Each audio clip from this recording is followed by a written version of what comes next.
reservations about the National Assembly's rejection of two clauses in the proposed amendment of the Public Procurement and Assets Disposal Act 2015 to have all foreign contractors in Kenya to source at least 40% of their suppliers from local contractors. Kenya Association of Manufacturers CEO Phyllis Wakiaga says the decision shows that legislators are not committed to supporting local manufacturers, local creators and innovators.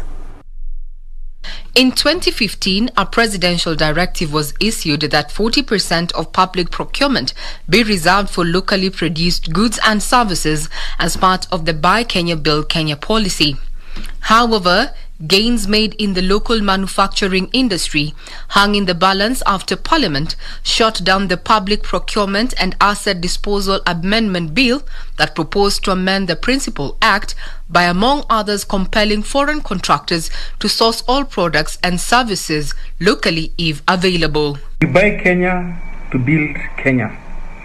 That it is expected when you promote what is locally produced, when you purchase what is locally produced, or you contract services that can be done by the locals, you promote the local economy to a large extent. So the shooting down of the Public Procurement and Asset Disposal Amendment Bill 2020 by Parliament earlier this week was a disappointment, because we feel it was meant to boost the local manufacturers, and in turn it was supposed to spur economic growth, which inevitably would lead to job creation.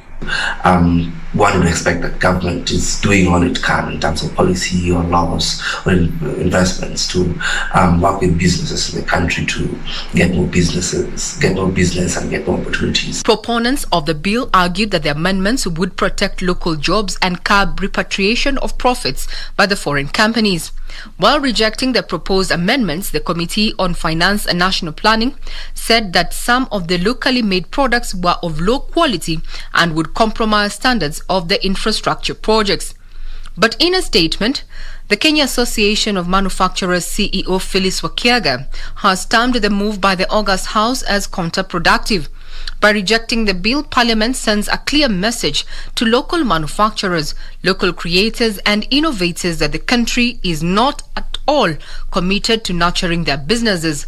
This move erodes the competitiveness of made-in-Kenya products and gives full advantage to foreign products which already highly encroach on the local market share.